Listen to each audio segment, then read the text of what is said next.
So, Piers Morgan. We're going to watch this episode of Piers Morgan with Oli Dugmore and Konstantin Kisin. I think it's on immigration and culture and all this shit. Because Sargon has made like a 30-minute response video to like a tiny clip from this. Obviously, he's got like, I think he's got a little bit of history with Oli Dugmore and the other PoliticsJOE people. I know he used to cover them a lot. Used to have like I think he used to have some podcast where they just watch PoliticsJOE basically. Where they just react to PoliticsJOE's podcast and call them fucking retarded lefties and shit. Which, you know, understandable. Understandable. That's reliable content. We've all been there. But yeah, he's had a total spurg out over some stuff Oli Dugmore said in this. And I actually do think some of the stuff Oli Dugmore says here is kind of retarded, so we're going to go over it. And see where we disagree, see where we agree. Failing government and the economy. It doesn't matter whether you're in Birmingham, Alabama, or just Birmingham in the UK. The issues riling voters are the same. Immigration, failing government, and the economy. They're all connected. People tend to be a lot more tolerant, a lot more open to ideas like multiculturalism when everyone's getting richer. But a sluggish economy, which doesn't serve the middle or working class, often leads to resentment and to blame. A lot of that blame often falls on immigrants, especially when failing leaders preside over systems which are chaotic and unsafe. And in the US and the UK, the mistake made by educated and comfortable liberals has been to dismiss everyone who's unhappy as a racist. The issue of immigration and the attitude towards the people who worry about it helped put Donald Trump back in the White House. Many agreed on the problems, as we're now seeing every day, not necessarily the solutions. And with the issue of immigration now threatening to completely reshape British politics, we're going to look at this in more detail on both sides of the pond. Joining me to discuss all this is Konstantin Kisin, the host of Trigonometry, whose new documentary looks at asylum protests in the English town of Crowborough in Sussex. Oli Dugmore, the digital editor at The New Statesman. Cenk Uygur, the founder and CEO of the Young Turks. And Brandon Tatum, better known as the Officer Tatum. So a stellar panel. Welcome to all of you. Konstantin, you've done this documentary. Snorter of Swindon. Interestingly, for me, it's centred on the English town of Crowborough, down near the south coast. I actually was brought up in a village literally 3 miles away and still have a home down there. So I'm very aware of this issue because a lot of the locals have been telling me about it and wanted me to get involved. So I'm glad we're doing this. Let's take a clip first and then explain briefly what this is all about. What are you terrified about? It's the undocumented men, and it is such a huge saturation for a small area. My son is 11. Right. He won't get to experience walking to school on his own. Crowborough's a small town. It's a community that is very close-knit. And putting 600 people of unknown origin in a camp, which is actually going to be non-detained and open, is a concern for people. Yeah, and one of the things I've noticed walking around, as you know, I live just down the road, is how much of a sense of a community there is here. This is really, it's just where people live with their families. It's not just a random area for people to be dumped in. So is that part of the concern as well? I know there are a lot of schools next to the camp, and safety is obviously a big issue as well. Yeah, huge. I mean, this is on the edge of a forest, so you have got completely unlit and little parks, forest areas. So any crimes that do go on, they're going to go unheard and unstopped. The Konstantin, really interesting documentary, and I know barring kids out in the woods. It's just a very average, ordinary little town in East Sussex. They're not a bunch of racists.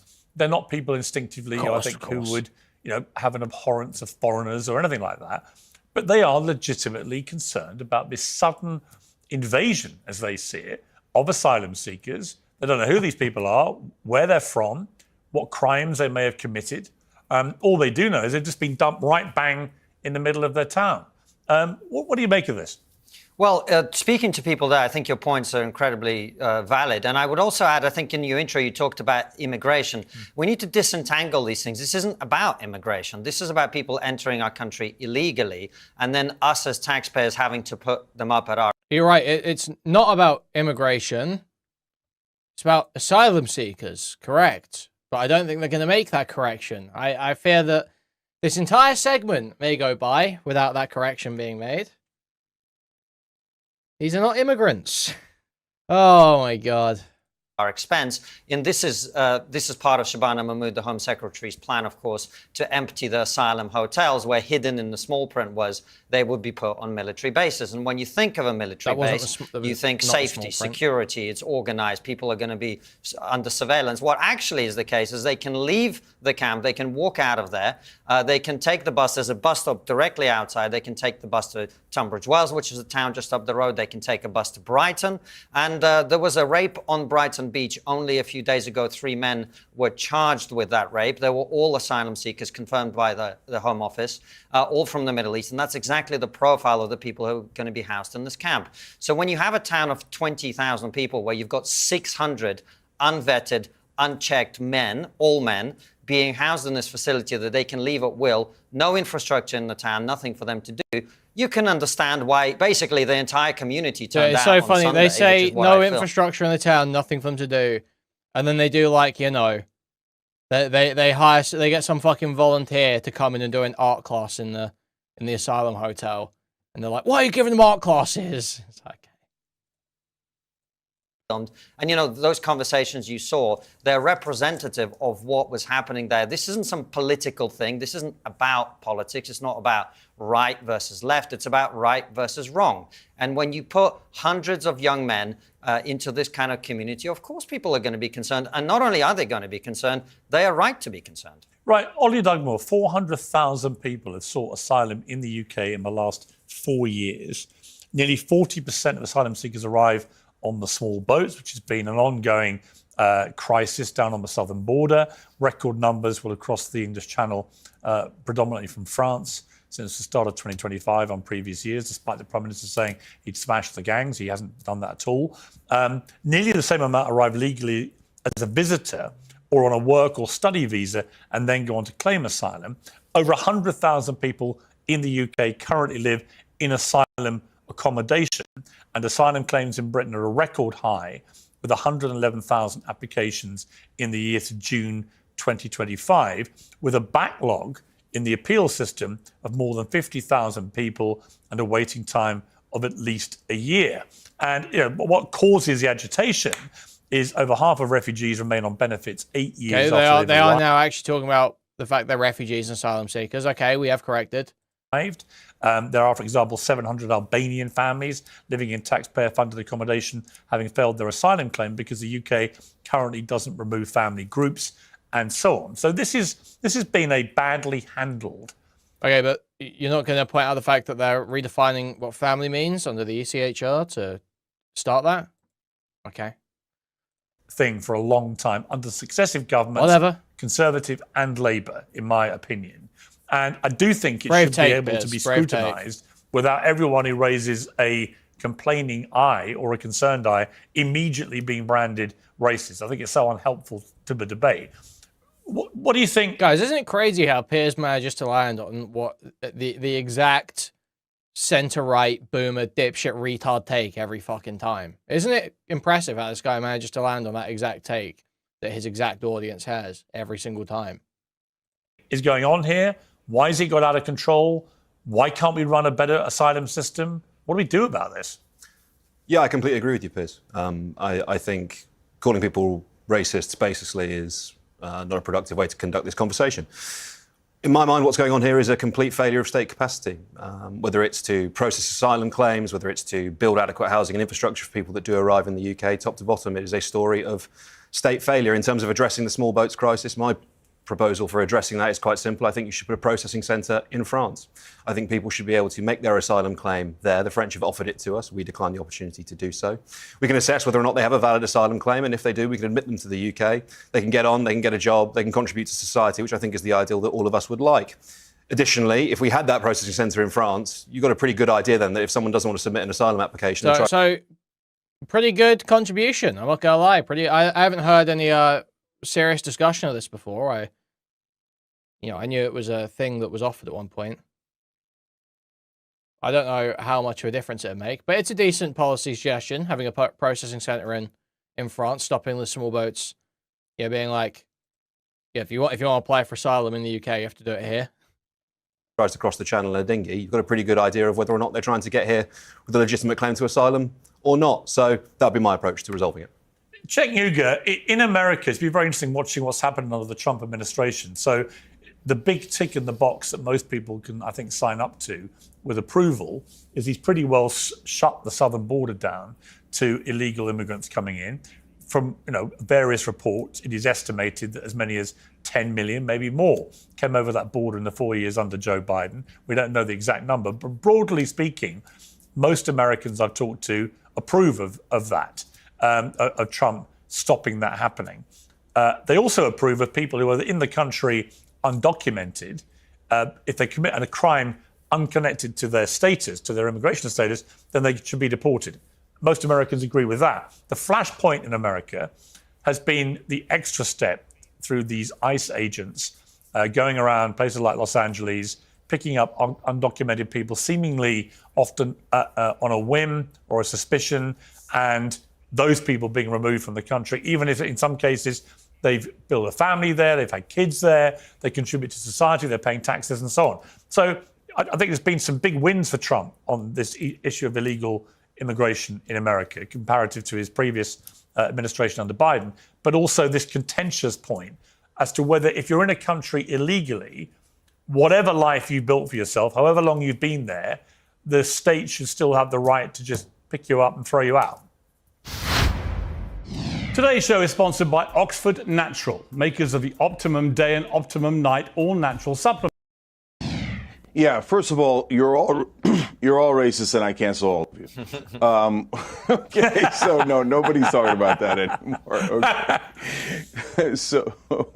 So listen, there's two different issues on immigration in America.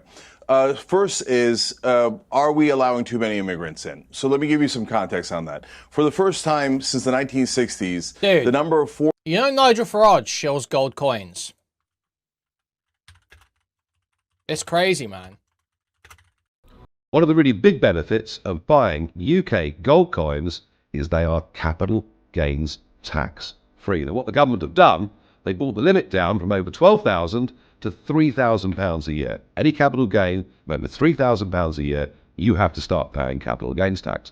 But with gold, whatever profit you make is 100% exempt from capital gains tax. And that's why I think so many people are now getting involved and buying UK gold coins. Remember, they're tax-free. Like, truly, how do you fucking reconcile this as a Farage supporter? He's just fucking scamming you. I understand Trump does all the same shit, but I genuinely thought there was a bit more fucking sense in the UK, man. Like, this guy is straight fucking scamming you. foreign-born people in America has gone down by 1 million people. And by the way, you can say, hey, the American people kind of like that. That's why they like that Trump, stopped the people coming in from the border. And that's a fair point, right? But are we in some sort of immigrant emergency here in America? No, the number of immigrants are going down, not up. And further context, so about 15% of Americans are foreign-born. If that seems like a high number to you, it's much higher in other countries. 22% in Canada, 29% in Switzerland, 30% in Australia. So we don't have some sort of immigration emergency in that sense here. So that context is super important. Nevertheless, I understand that people are wary of change, and sometimes change doesn't bring positive things, right? Or it might bring a lot of positive stuff, but has some negative consequences. So we have to make rational decisions here. Part of the problem, Piers, is that it leads to the second issue, which is that people want you to look at immigrants and say that's the real problem. And the reason they're doing that is because they don't want you to... It's just also, look, I hate the fact that they keep switching between immigration and asylum seekers. If you want to talk about the fucking hotels and the military bases, talk about asylum seekers. If you want to talk about immigration and the benefits of mass immigration and what our immigration rate should be and what the immigration system should be, talk about that. But constantly mixing the conversations when we take the two exist for two totally different reasons. Immigration is there, ideally, to be a benefit to the economy and a benefit to the host country, obviously. Asylum seekers, we take asylum seekers, one, for moral reasons, but two, also because you just kind of have to disperse these people so they don't build up and you don't get like an ISIS situation where there's a bunch of stateless people that are part of some big fucking militia group that's going off fucking terror and destabilizing a bunch of shit and sending fucking terrorists into your country to go blow shit up. So asylum seekers are sort of like a necessary and moral obligation that you kind of have to take some amount of when there's a legitimate claim. But immigration is a whole different thing. So when you muddle these two conversations, it's just so fucking annoying. To look up. So the guy coming in across the border in America, just across the Rio Grande, doesn't have any money, doesn't have any power. He didn't rig the system against you. The donor class in America did. And they desperately don't want you to know that, so they want you to get angry at immigrants instead. So I think the number one source of discontent here in the U.S., and I would bet that it's the same in the U.K., is not the raw numbers. It's that we feel that our government isn't delivering for us. So, you know, the right wing says America first. These days on the Young Turks, we say Americans first. It's because we never get anything. And you see, like, it's not like these immigrants that are, for example, in Chicago, where people were complaining about it, including, by the way, black and brown communities in Chicago, right? And they were getting a certain stipend. And the stipend's not huge or anything. But as a resident of Chicago, they were looking at that and thinking, I'm not getting anything. And now all of a sudden these guys are getting something. It's not much, but it's something. So why do I never get anything? And the real answer to that, of course, has nothing to do with immigrants. It has to do with the richest people in the country and mainly corporate rule that has decided that they're going to extract all of our wealth in the form of like $35 billion in oil subsidies, endless wars that enrich the defense contractors, and by the way, create waves of new immigrants as unrest in those countries occur. So if you really want to fix these problems, you have to look at the donors and the people in power, the people setting the rules, rather than just hating on new immigrants that came in. Officer Tatum, you know, one of the big flashpoints in the UK, as I mentioned, these small boats just coming in all the time on the southern border with illegal immigrants pouring in. And then once they get there, the government in the UK feeling obliged to house them, and they're putting them up often in rather nice hotels. And the flashpoint there is, why are these it's so crazy. They're putting them in rather nice hotels. No, they're not. They put them in shitty fucking hotels, and these companies actually run the hotels at the absolute bare fucking minimum to meet the, like, you know, very base level fucking health standards they have to. Because they've got a guaranteed contract from the government, so they just cut as many fucking corners as possible.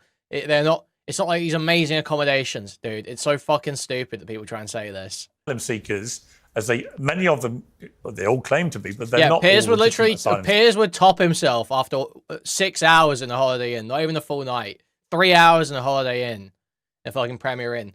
Piers would fucking top himself. I don't know why he's going, oh, fairly nice accommodation.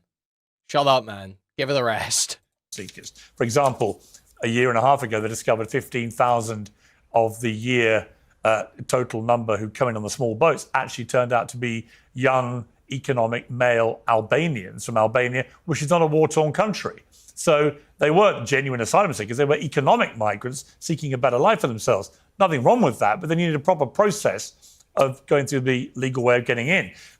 So there's a lot of anger that's been building up by people living through a cost of living crisis, can't afford to feed their kids, real problem with public services as the UK population continues to rise, 50 million back in the 50s, nearly 70 million now, crumbling health service because you can't cope with the extra volume of people, education, all the public services creaking at the seams. And then they have this constant flashpoint of these people coming in illegally and seemingly in many cases being treated better than people already in the country who are there perfectly legally. That's been causing a lot of the anger. Where is that happening, Piers? Erupting in places around the country.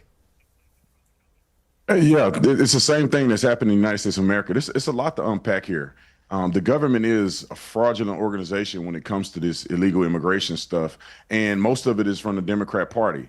They legitimately, or I wasn't legitimate, but they literally opened up the border and allowed every illegal person that they can possibly find to allow them to come into our country, to flood our cities so they can win elections forever. This is exactly what they did. They don't give a flying flip. And explain, Officer Tatum, just explain why that would help the Democrats win elections.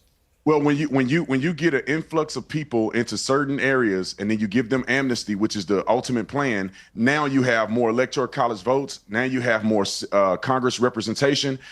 All of those things they can leverage. Now, why would you assume they'd all want to vote Democrat though? Well, let me explain. If you get a bunch of people who have no hope from the country that they came from, and they're believing they come to America, which is utopia, they get all this free stuff, they get all the government funding, and then when you give them amnesty, when you say you are a citizen, you can now stay here, we support you, who do you think they're going to vote for? The party that does that for them. They've done the same thing to black people in this country. They manipulated the black vote by giving them handouts and different things like that, and now they secured the black vote. That's why black people vote unanimously for Democrats, even though Democrats have done nothing for black people in this country. They plan to do the same thing for illegal aliens. They're losing some of the minority votes, so now they have a new demographic. No, and I actually also, can't deal they with don't black guys give like a this, F man. About these people coming over I here. actually got... Because if... Wait, dude, this is like... There's no way this Piers Morgan episode... Usually these Piers Morgan debates, it's like half the episode is one thing and half it's another thing. No, this whole thing is fucking Cenk, Oli Dugmore, Konstantin. They would shut the border down and have them come through a legal process because people are getting raped, children are getting sex trafficked. These people, the cartel, are making money. Coyotes are escorting these people through the desert and leaving them to die.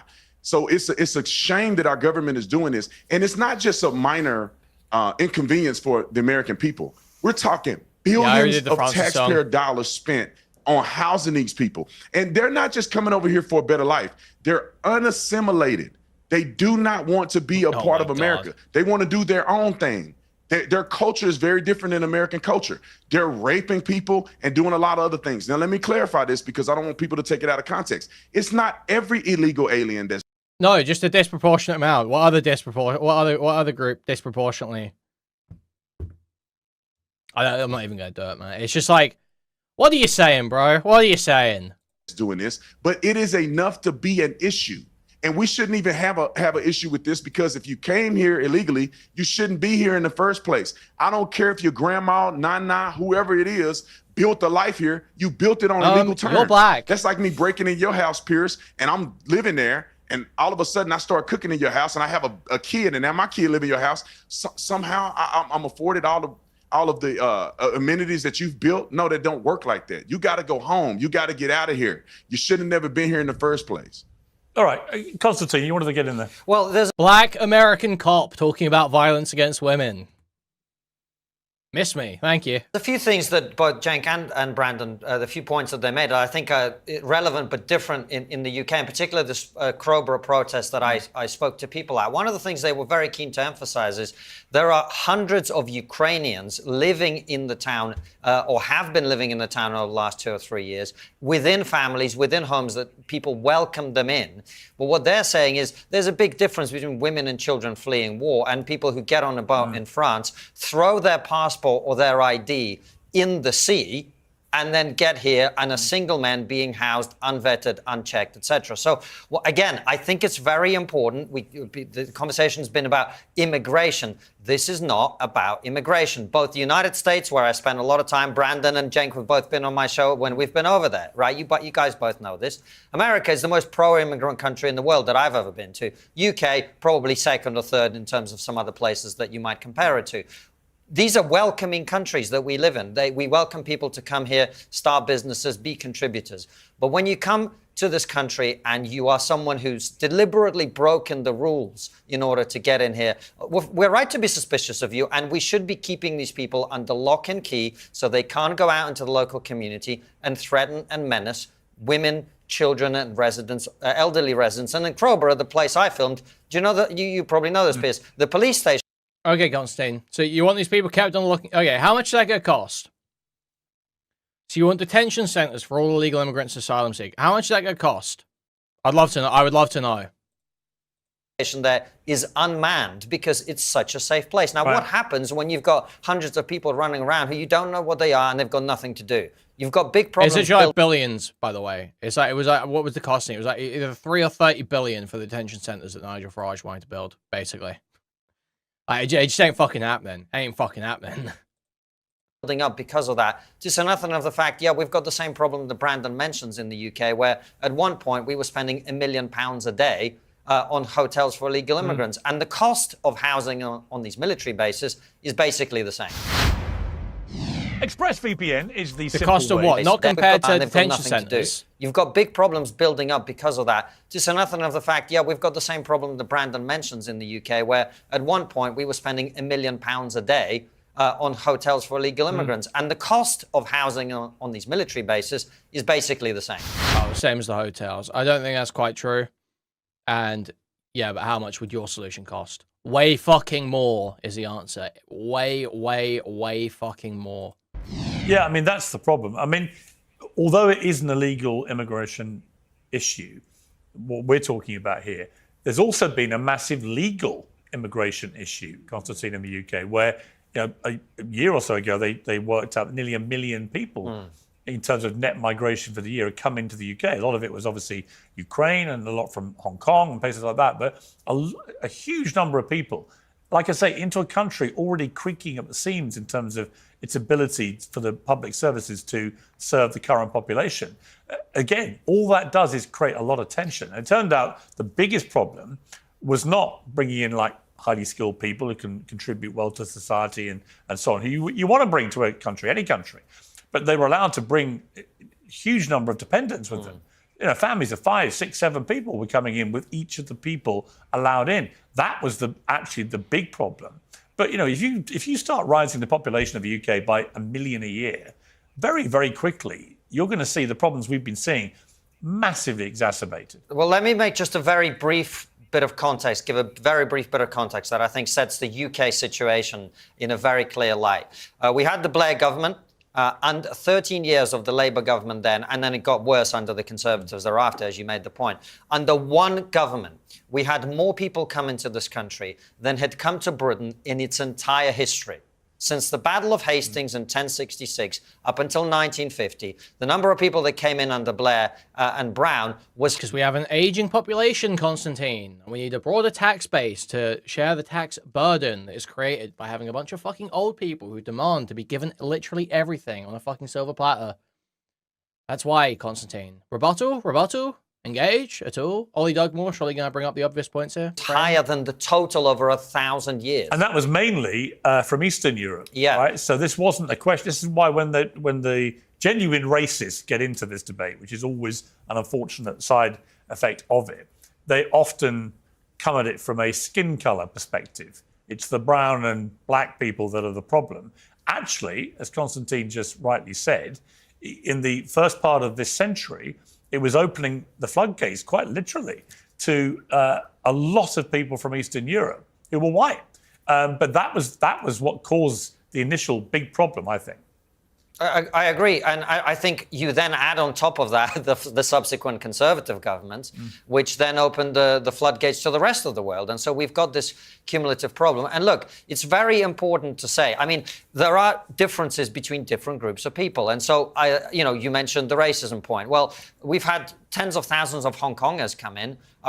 Do you hear lots of anti-Hong Konger rhetoric in this country? We've had hundreds of thousands of Ukrainians fleeing the war come in. Are you hearing lots of anti-Ukrainian sentiment? No, because ultimately this is a cultural problem. And this point Brandon made very well. When you have people coming from certain places where, let's be honest, women are considered second-class citizens, if not cattle, then of course you're going to be expecting that some of the incidents that we've seen, whether it's grooming gangs, whether there's lots of other problems that we've had up and down the country. So we also have to be reasonable and actually delineate between immigration, legal immigration, and what we basically have is people coming illegally against the wishes of the British public. And the final point I'll make is this. Both in the United States and here, nobody, and I mean nobody, voted for this. Nobody voted for this. Nobody signed up to this. And I'm glad we're sitting here with the four of us from different political perspectives. And all of us now today agree it's not racist to bring this up. But also, let's be honest, Piers, 5 years ago, bringing these points up would have got you demonized. We wouldn't have had the debate. Correct. Right? Because people would have said, if you're raising any concerns about this, obviously you're a racist. And that's one of the benefits of this problem getting so bad. Yeah, it's just like a total circle jerk right now, yeah. Hopefully Cenk and Oli are gonna stand up a bit. And at least we're finally allowed to talk about it. Oli, what do we do about the fact that it does, unfortunately, always bring out the genuine racists, right? There are genuine racists. They're sort of more easily identifiable now because of things like social media, and we can see them in the marches or whatever. But there is a racist element who don't want any foreigners coming into the country, and that tends to turn the debate into something rather different. What do we do? How do we have this debate and sort things out without that element exploiting it? Great question, Piers. I would also clarify as well this point about sort of the racism that black and brown people experience and the racism that people of Eastern European descent experience as well. I used to work in a McDonald's with 50% of the staff was from Poland, and I assure you there is plenty of anti-Polish racism amongst the British public, even though they're white people as well. Yeah, of course there is. And I remember at the time as well, there was plenty. Yeah, but look, how do you confront racism? Multi-pronged approach. Education being the primary one. I think a strong functioning economy, a functioning state. Crazy that Piers thinks otherwise. Is the second one. I think the debate we've been having, like for example that police station in Kroger that Konstantin mentioned. Yeah, I'm sure Kroger is a pretty safe place. Police stations and police officer numbers over the last 14 years were cut. Every touchstone in this conversation, sort of the failure of the state, whether it's in the planning of skills and training, medicine is a great example, Piers. You spoke about the NHS, right? Huge number of foreign-born doctors in the NHS. Huge number of British-trained doctors that the British state has invested in training, going abroad to practice medicine in other countries. These don't seem like sort of intractable problems for us to solve. And I think that I commend the tenor of the debate so far on this programme. I think it's perfectly reasonable to have a conversation about sort of the costs and the benefits, costs and benefits of 1 million people coming in, costs and benefits of net zero people coming in. There's clearly a middle ground between the two. Both involve trade-offs. Probably at the extreme end of one, you're talking about social cohesion. At the extreme end of the other, you're talking about some pretty significant macro effects to the economy. There is a balance between those two things that we should strike. But primarily in terms of confronting the far right, absolutely, it's education, it's a strong economy, and in extremis, it's confronting them face to face. We could just deal with the problem. I mean, this is the other problem, right? Is if you didn't have illegal immigration, there wouldn't be any racists getting any support at all. That's so true, Konstantin. Oh my God, this guy's so fucking smart. So we should just snap our fingers and have zero illegal immigration. Why? This guy's so fucking smart, dude. I'm always blown away listening to Konstantin Kisin, man. I fear Francis might actually be the brains. Well, that's why it's interesting. Like Tommy Robinson regularly goes on American Airways, and he sells them a bit of a dummy story about himself. He's like this, picked upon, poor, oppressed guy who's just preaching the truth and so on. There's a lot more complicated than that. Fucking liar. But the reason he's getting more and more support from people who I would certainly not categorize as far right or racist, is because he's exposing very loudly genuine problems. I mean, Cenk, this is the thing, isn't it? You're always going to attract the far right for this stuff, and that's a very unsavory aspect of it. But I do think that the governments in America and the UK have brought this all on themselves. They fermented a lot of this anger amongst ordinary people. And what you're seeing now is a lot of ordinary people who are not on the far right or the far left. I know Crowborough, this town, well. They're just regular people. Near my village, they want to go to the pub, play a bit of sport at the weekend, have local schools, they all know each other. It's very genteel down there. And suddenly they've got 600 male asylum seekers from all parts of the world. No one knows much about them. They're very concerned about how they're going to be able to move around. And you don't need many. As Officer Tatum highlighted there, obviously they're not all criminals. For all we know, none of them might be criminally minded. But it wouldn't take much in terms of one or two of those people in there to commit some heinous crime in Crowborough for that to become a real powder keg. And then people would attack the people of Crowborough. And I'd be like, well, hang on. Just hang on a second. This was inflicted on them as a society. And if it blows up in their face in an ugly way, it's going to cause a lot of unrest. Yeah. So let me address both sides of that. So why do they always specify male as if women can't be criminal? Because women can be criminal, they're not. It's massively, massively disproportionate across all societies, all races, all religions, everything. Men are more violent, commit more sexual crimes by a vast, vast, vast margin. They also just have more physical capacity for it. race and all that, and is it anti-immigrant mentality is by definition racist?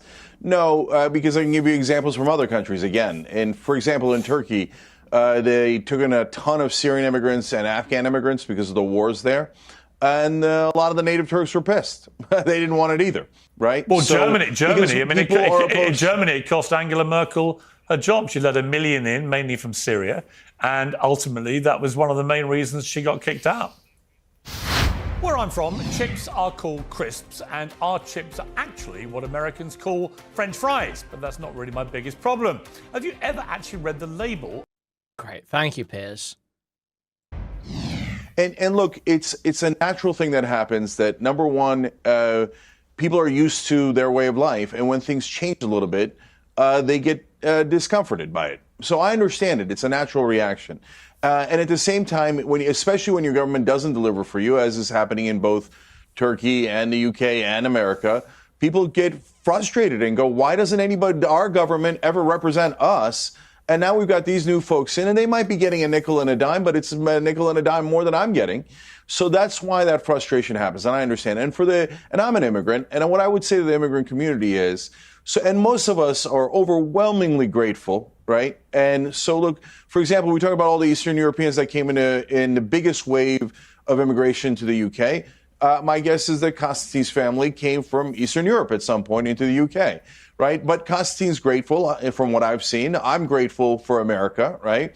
And I would tell those immigrants, especially in the UK where they're, for some magical reason, not allowed to work for a year, go to the local church, go to the local community and volunteer. Say, how can we help, right? And get to know people and get them to know you so that people are less alarmed, right? Now, at the same time, I want to say to the folks who are non-immigrants, don't do the demagoguing, right? So on crime, for example, here in America, unfortunately, natural-born citizens are twice as likely to commit crime as undocumented immigrants and 4 times more likely to commit crime than legal immigrants like myself and my family, right? So that doesn't mean that natural-born Americans are somehow worse. It's just these are all different geopolitical, social, and cultural contexts that leads to those numbers. But are immigrants in the U.S. more likely to do crime? No, they're actually less likely to do crime. So let's be honest about that, and let's be clear about that, so we don't need to demagogue over that. And then in terms of what Tatum said earlier, look, there is no... Okay, I think Cenk's doing a good job here. He lowered their guard with the first part. This seems to be getting through. We'll see if they spaz out when he finishes. Amnesty here. There is no plan for amnesty. If there was a plan for amnesty, why didn't Obama do it? Why didn't Biden do it? The last time we had amnesty was actually under Ronald Reagan. Right. No, they didn't, actually, brother. And so, the DACA, brother. The and DACA right now, was the mass deportations, no. And they don't vote. There's all these demagoguing about, oh my God, they're all going to vote. They're all coming. Cenk's winning. No, they don't have citizenship and they can't vote. So, look, last thing on this is in terms of how it's going so far in America, you were right in your beginning, Piers. No question that people like the closing of the border and they like kicking out the criminals who are undocumented. And that's super rational. Now almost no one on the left objects to that, right? So the part where we begin to disagree is the mass deportations. Right. Not begin, we definitely disagree. And by the way, their independents are on our side saying, don't do the mass deportations. They're ugly. They're not the right way to go. As we see with so many immigrants in other countries, as I said before, Canada, Switzerland, et cetera, it isn't the number of immigrants you have, it's the system you have. Do you have the right system? Do you assimilate them well? Do they assimilate well? Are they contributing to this society? So while Syrians might be a problem in some perceived ways because of the crowding issues and the economic issues in Germany and in Turkey, Steve Jobs' dad was a Muslim Syrian immigrant. And it led to Steve Jobs, which led to Apple. Elon Musk is an immigrant. So obviously immigrants can make massive, massive contributions. And that is why America is the number 1 country in the world, because we're the most open to immigrants. I mean, obviously,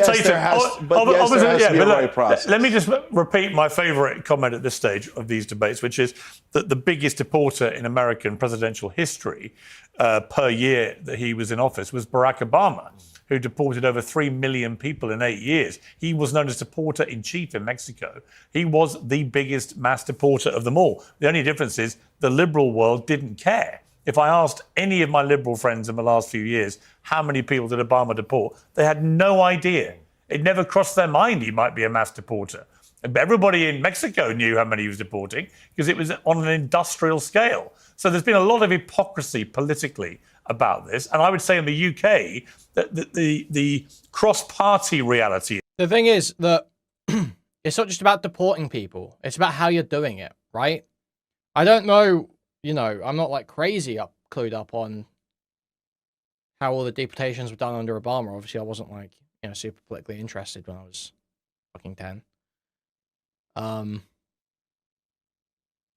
But it's about the process and shit, right? Like Trump's ICE under Trump are picking people up at citizenship hearings, picking people up while they're picking their kids up from school, not declaring themselves, no identification, covering their faces, not following due process, sometimes contravening court orders. And Trump's backing that the whole way. So I somehow I doubt that's what Obama was doing. I'm going to be real. I think Piers is pulling a fast one here. They've all cocked this up. All of them. None of them have worked out how to stop 60,000 or so people coming over illegally on the small boats. They've tried everything from threatening to send them to Rwanda to all sorts of different ploys. None of them have worked. We've now got this gigantic backlog, which is ridiculous. Obviously, a lot of the people claiming asylum are not actually asylum seekers. We know that. Most of them are young male economic migrants trying it on. But, as Officer Tatum, Ronald Reagan said so rightly, if you don't have a border, you don't have a country. That's the whole point of a border is to protect your border so you are a country. And I do think one of the issues we haven't really touched on, but if you look at Europe, for example, in the last decade, because of various wars led by Syria and others, the number of people that have come across the European continent has been, I think, 7-8 million was the last number I read in just a few years. It's an enormous number of people. You've not really seen this since the end of the Second World War. And that has, and this is the other part of the debate I think we should just touch on, that has a real-time sea change effect on the social fabric of a country, right? So if you look at someone like the UK, for example, if you look at the demographic of what we were like back in the start of last century, predominantly white Christian country, vast majority of people. Now it's a far less white country by comparison. It's a far less Christian country. A lot of that down to actually people not having any religious beliefs, but also we have a lot of Muslims in the UK, 4 million, about the same as they have in America. In America, you have about the same number of Jews, for example. In the UK, we have just 250,000 Jews, which is why I think there's been more of a flashpoint between the Muslim community and the Jewish community, because the Muslim community outnumbers the Jewish community many, many times comparative to America. Now, the point of saying this is just that these are statistical facts.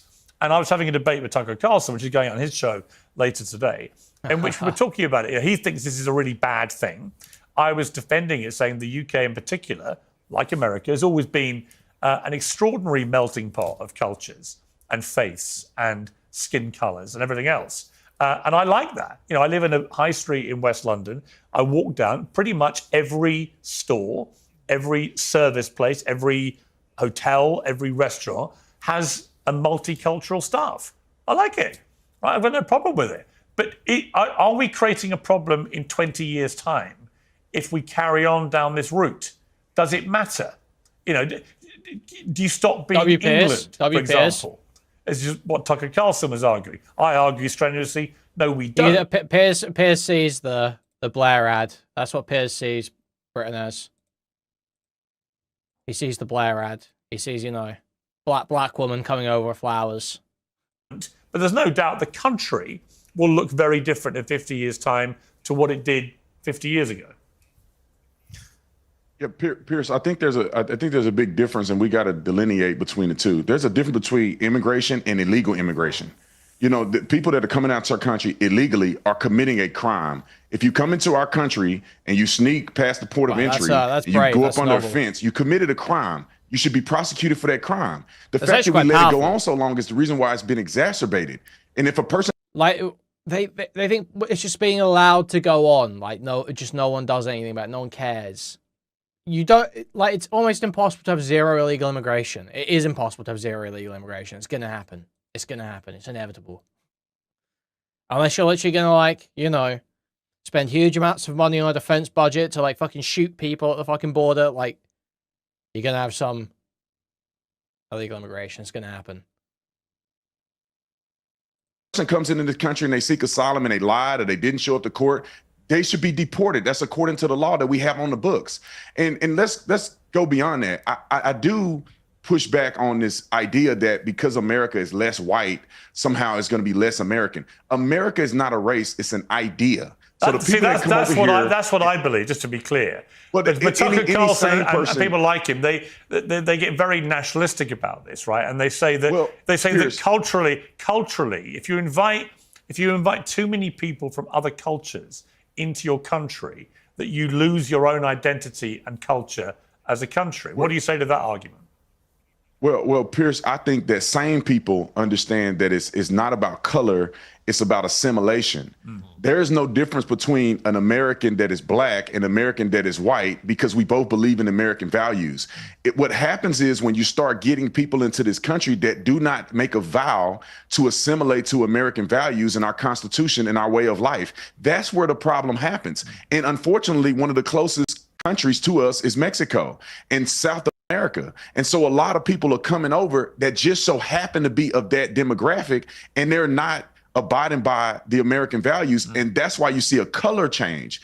But if everybody that we allow to come over here, like many immigrants that have come over here and that have contributed tremendously to the success of America, Elon Musk being one of them and a lot of others, because they do what? Assimilate. They believe in American values. They believe in the capitalism. They're not coming over here to be socialists and communists. They're not coming over here to weaponize empathy to try to create the world to be a new way of life. Like we see these mind-dead congressmen or congresswomen that have literally said that they want to rewrite American values. They want to get rid of the Constitution.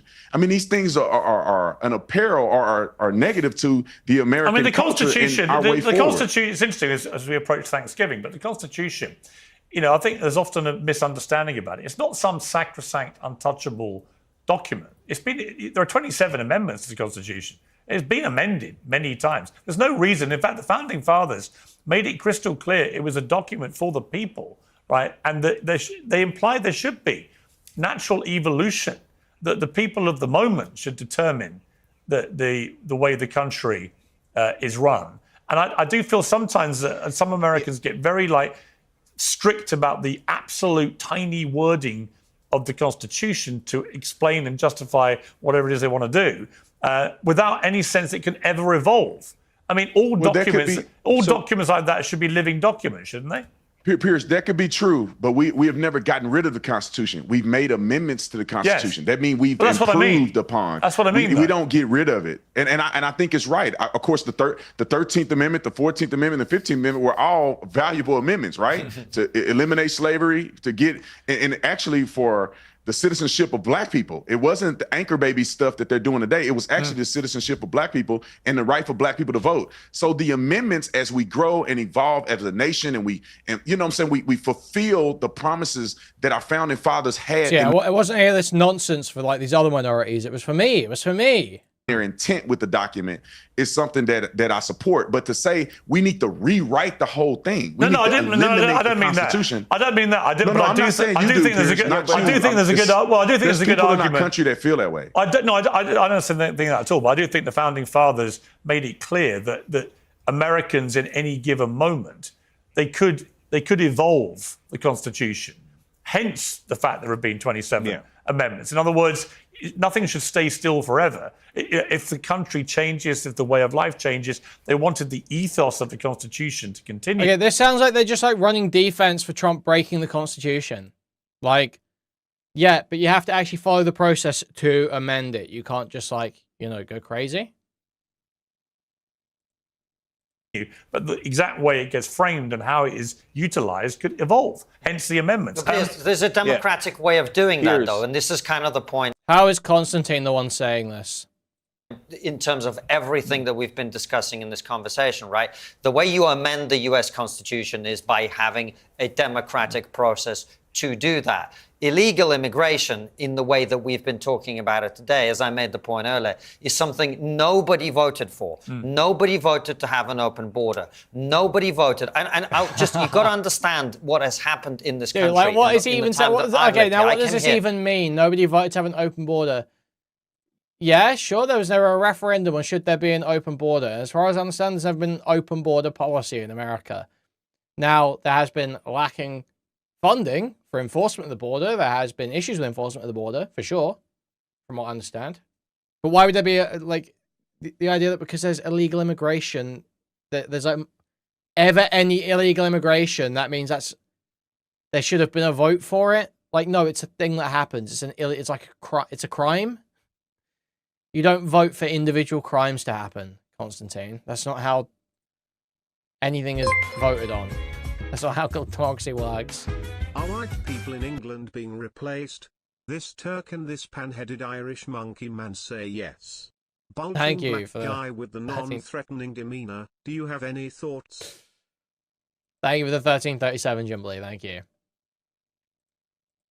1996, 55,000 people came here net legally in 1996. Today, the number of people coming here illegally is greater than that. And nobody ever voted for this. And the number coming in legally under the Labour budget announced today is predicted for the rest of their tenure, which is 4 more years, to average about 360,000. Now's a great time to remind you guys, 270 people here. 30 likes on stream, so it's 240 people. And please move the cursor to thumbs up and clicking it, or pressing a thumbs up on the mobile device. That'd be hugely appreciated.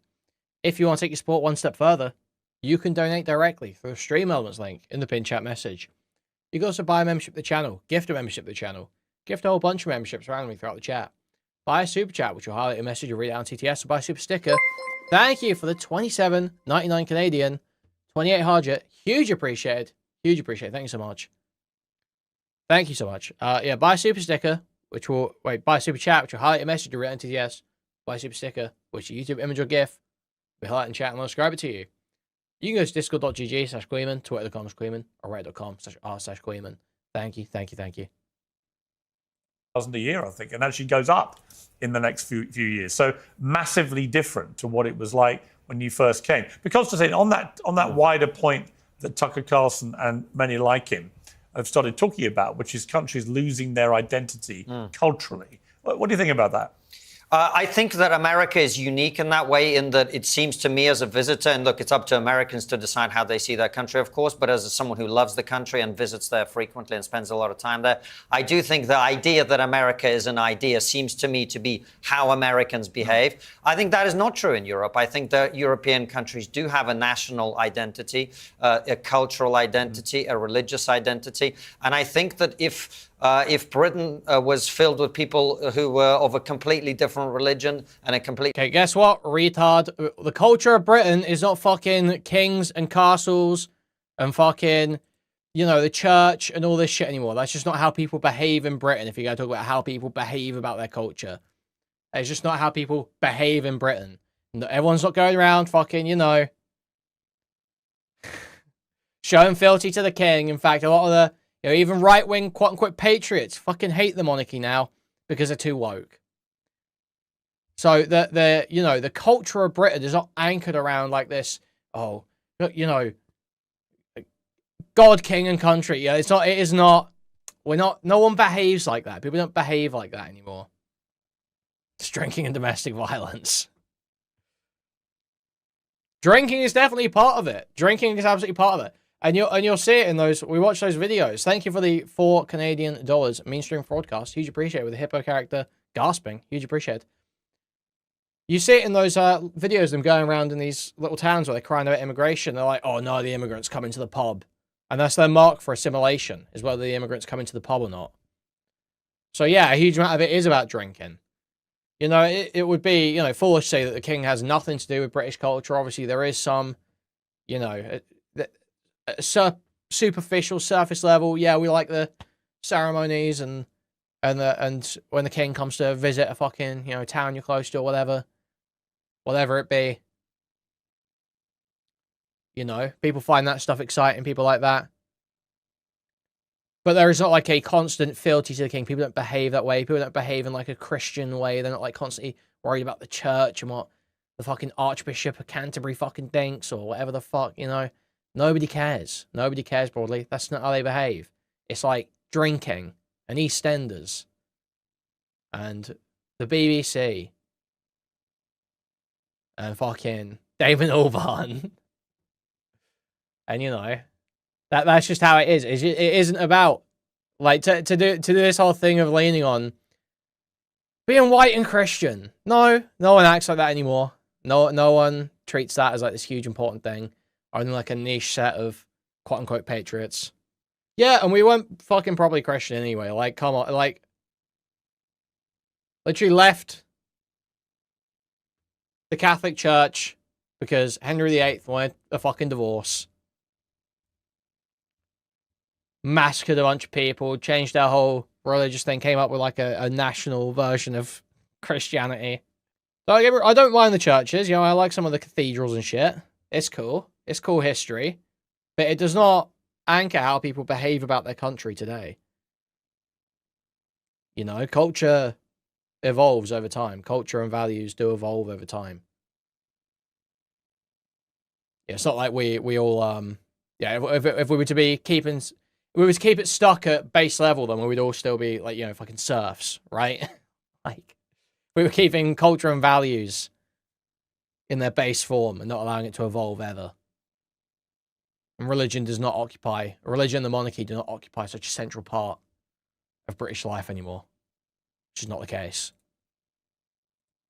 Completely different ethnic background. I don't think it would be England and Britain in the way that it has been in history. So I think that doesn't necessarily... In fact, I'd almost say that, you know, at this point, I think atheism is kind of British culture, you know? Sneering down your nose at fundamentalist Americans. That's British culture. That is just facts in post, like, 90s. Necessarily preclude us from welcoming people in and assimilating them into our country, and that has been happening for decades and even centuries. But I think Brandon is right. The assimilation is the point. If you want to come to our country, you want to apply for a visa, you want to follow the rules, you want to adopt our culture, you want to teach your children to love this country, to speak English, to integrate, to contribute, as Cenk was saying, you know, go out and actually contribute to the country you've just arrived in. That's great. But that is not what we have in Europe. We have large ghettos of non-integrating populations who do not want to participate, who do not want to contribute, who do not want to speak our language. And look, I lived in Tower Hamlets for some time. I went to the doctor's surgery. The leaflet is in 100 languages. I don't understand why. This is an English-speaking country, and you either speak English or you find it... Really? Medical information is put in multiple different languages, Konstantin. Oh, that's terrible. You wouldn't want someone who speaks a different language to receive medical care. That would be awful. That would be awful, Konstantin. A society is fallen because people who might not speak English are receiving medical care. That's truly the death of society. That's the worst possible thing could ever happen, is a brown person gets medical care. I don't think I've ever heard of a bigger injustice. The country with a language you prefer. Ollie. Well, unlike Konstantin, I think people that speak other languages are also entitled to healthcare. I would just add I didn't say they're not entitled to healthcare. I said they should learn. Yeah, that is the implication, Konstantin. You're crying that the most basic, like, fundamental, required for survival service is made as accessible as possible to the people who might need it. That's what you're using as your marker that shit's over. It should be, broadly, as accessible as possible to get healthcare. There should not be arbitrary barriers like, oh, I fucking speak this language, well, I have to read the fucking leaflet that prevent you from getting the right healthcare. That's fucking retarded. You psycho. You fucking moron. Learn English if they want to live Please, here. I'd like to speak. So I think this idea that your sort of culture, your national identity, can potentially be diluted by people of a different skin tone or indeed religious background is a pretty pathetic argument. It's a patriotism that's grounded in weakness and fragility. My patriotism is grounded in strength. I believe this is cringe. Oli Dugmore being very cringe here. My patriotism My patriotism? Okay, bro. All right, mate. Give it a fucking rest. Ideas of English national identity, British national identity are pretty strong, and I'm not that worried about people that come to the UK with a different idea of what that could be, coming over here and diluting it. You know, from Magna Carta through to now a sense of fair play unless the English are invading your country. I think, you know, we've got a pretty good solid idea of what English values and identity are. What are they? I just said. I gave you a sense of civil liberty, a pride and a sense of fair play. So people honesty. who believe in Sharia law, which a large number of the Muslim community in this country do believe in and want to impose, do they believe in civil liberty? I would say that people that want to impose Sharia law, do they comply with English values or British values as you define them? No, I think if you want to come over and, you know, sort of overhaul the system of government in Britain, I think there's a pretty valid... Depends what you mean by Sharia law. Like, you're just using the scary, broad term. It's like, again, maybe Oli Dugmore doesn't have a knowledge of this, but it's like pure, yeah, it's just a buzzword. It's like, it doesn't really mean anything when you say they believe in Sharia law. You know, it's like saying, I can't think of like a perfect religious example. Something about the Talmud. I don't know. It's like the Talmud shit with Jews. Most Muslims don't observe every single Islamic law. It's just the case. Especially in the West. They very quickly start dropping them. So someone might say, yeah, I believe in Sharia. What does that mean? What do they believe? You know? It's such a broad, retarded buzzword to use. Break that down. What beliefs are popular? What beliefs are you taking issue with? Obviously, if someone believes women should be essentially second-class citizen, yeah, that's not a value that's compatible with British culture. Sure, everyone's going to agree with that. Now, if they believe that it is religious guidance that women cover themselves, but ultimately it's the woman's choice whether she observes her religion or not, where's the issue with that? Okay, like Big Clive, you're saying like stupid shit. I think a woman's account is less than a man's, like as a witness. Yeah, that's one part of Sharia law. Yes, one part of Sharia. Just like there's one part of Talmudic law where it says you can, the Goy are like cattle and you can treat them awfully. You can rape them. You can rape their daughters. Now, does that mean all Jews follow that Talmudic law that says Goy are like cattle and you can rape their daughters? No. No, it doesn't. So when you say that's part of Sharia, that's part of the Talmud, you're not really actually saying anything. You're not saying whether all those Muslims who believe in Sharia observe that, whether that's a common view in the UK. So you need a more thorough breakdown of values if you're going to do this kind of kvetching, I fear. Valid argument for us to say that you're probably not welcome in the country. So what should we do? Should we deport you for having a disagreement about civil liberty? If you're an insurrectionist, if you're literally saying that we should introduce corporal and capital punishment in Britain, yeah, what if you just want to vote for it? You know. Now this is part of the clip that Sargon watches. Oli is like totally retarded here. He thinks that wanting to change fundamental parts of the country through democratic means is insurrection. No, insurrection is like the violent or unlawful stopping of a government process or something, right? I believe. It implies some kind of uprising. It does not mean that you want to use the state to do something that's against the values of the country. English are invading your country. I think, you know, we've got a pretty good solid idea of what English values and identity are. Like Sharia is not... Being a Sharia supporter does not make you an insurrectionist. About people that come to the UK with a different idea of what that could be, coming over here and diluting it. You know, from Magna Carta through to now a sense of fair play unless the English are invading your country. I think, you know, we've got a pretty good solid idea of what English values and identity are. What are they? I just said. I gave you a sense of civil liberty, a pride and a sense of fair play. So people honesty. who believe in Sharia law, which a large number of the Muslim community in this country do believe in and want to impose, do they believe in civil liberty? So Sargon pulls up the fact that the Magna Carta was like annulled. It was like forcefully issued initially and then annulled, but it was reissued voluntarily. Like and it's been like there have been fucking changes and retcons that have like expanded it from being basically just a skin-saving measure with a bunch of barons to being actually, you know, part of enshrining your rights. And that is the culture, right? That is the part that's in the culture. The culture is not, the British culture is not that of the king who was forced to issue the Magna Carta to try and save him from a bunch of barons or whatever the fuck. The culture is the continued fight for expanded enshrined rights for British citizens. That's the culture. That's the part that's stuck in the culture. So all these arguments still totally make sense there. Like, yes, the culture is part of the culture is fighting for the rights through the issuing of the Magna Carta and everything that came after it. I would say the people that want to impose Sharia law, do they comply with English values or British values as you define them? No, I think if you want to come over and, you know, sort of overhaul the system of government in Britain, I think there's a pretty valid argument for us to say that you're probably not welcome in the country. So what should we do? Should we deport you for having a disagreement about civil liberties? If you're an insurrectionist, if you're literally saying that we should introduce corporal and capital punishment in Britain, yeah, what if you just want to vote for it? You know, that 33% of the Muslim community, according to some estimates, believe in Sharia law, want Sharia law in Britain. Should they be able to elect people who will advocate for that? Konstantin, you keep asking me the same question. No, it's a different question. I'm going to keep giving you the same answer.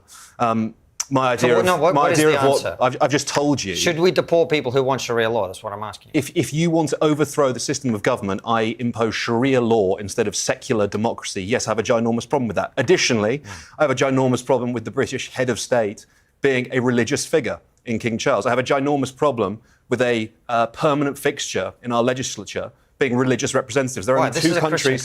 There are only two countries in the world where that's the case. One is the UK, the other is Iran. You know, So this makes no sense. This argument makes no sense.